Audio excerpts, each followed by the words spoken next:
first half performance, but second half felt like you gave a good account of yourself, but actually unfortunate probably to lose in the second half. I don't think, I got to be honest, you don't play a 45 then a 45, you play 90-minute games of football. I felt Ashmore kept us in it for large periods in the first half. I felt that we were lacklustre, very reactive today. I don't think we were on the front foot. They got their game going quick and pressed us with an intent, and I thought we was very fortunate to not be 1 or 2 down at the first half stage. And I felt the last 8 to 10 minutes we were good in that first half, and then we come out and I thought 15 minutes we was on top. And I thought, can we continue turning the screw? We know their stats in terms of conceding late, as long as we stay in the game, and then you go and concede a corner, which is a bugbear of mine because them sort of things are massive in semi-finals. And yeah, listen, you won't get a grumble from me. I don't think we were good enough today, and I'm just disappointed and gutted for everyone because we had however many people at the stand today to try and give them something to cheer about, and we didn't. Could Shabu have got us back in the game late on with that back post? I think so, but look, yeah, they deserve to win a game of football, and unfortunate for us, we didn't. It's just one goal, and it was they're seeing less corners. Was it a case of defending that corner better? Probably two accounts. I think it was Kieran Murtagh that they crossed it initially, then the second ball, could he have maybe cleared it outside the 18-yard box? I haven't looked at it, so I'm probably being unfair. Spoke about Muldoon and the way he plays in terms of he's not going to be a threat and powering headers in, he's going to be on the move. So it was something that we wanted to eradicate, and we didn't. I think you're being unfair. I think that was about 28 corners, let alone 8.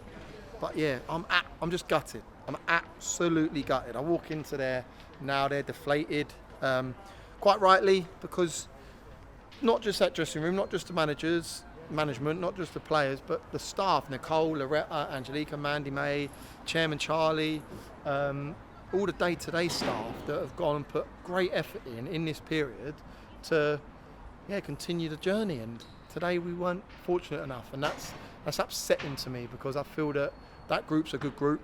I honestly believe that's the best group I've worked with, and it's just frustrating that we haven't progressed and have an opportunity of going to Wembley and doing one better than 2 years ago. You made just one change from the 11 that started against Halifax Town. Nathan Ashmore came in and was probably the best player in the Boreham Wood shirt. Sums it up, doesn't it? When you say that your goalkeeper's probably the best goalkeeper, says a lot about the game and the way it went. If he's keeping you in the game, he's going to get the man of the match. So, yeah, he made 2 or 3. The low ones to his left-hand side and the one to his, again, left-hand side high. Impressive. Very, very impressive in terms of his saves.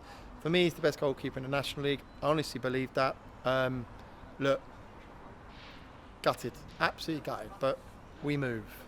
I know you won't feel like it at the moment. When you reflect on the season as a whole, as weird a season as it is, to come from fighting relegation to being in the playoffs and being 90 minutes away from another Wembley final, is there part of you that can reflect on the season as a success in some ways? I just checked my phone then, I've had Ian Everts here. It's as nice as it sounds to say what a season you've had. It's unbelievable, another load of playoffs. Yeah, you feel you failed. You feel that what else could you have done? Could there be more? But listen, 2 playoffs in 3 years is very productive. You think that you can always go one better, and that's probably where I'm a little bit gutted. I'll reflect now with the chairman and Charlie and have a look at where we need to improve and what it looks like with regards to recruitment. It's funny now, we don't know when the season's going to start. I know there's a couple of dates that have been chucked out, so we've got to work back from that.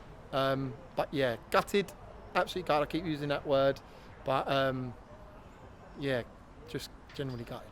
I mean, in a weird way, this is almost closer to being pre-season for next season than it is the end of last season. Is there something you can take from the fact that you've played 2 competitive games, whereas most teams in the National League won't have played that? If the season starts in a month and a half, you'd imagine most of this group of players will be still Boreham Wood players come September. Can you take some of this momentum and some of the training into that? You say that. We played a game against Halifax in a competitive game, and they look like the team that played the competitive game. So, I don't know.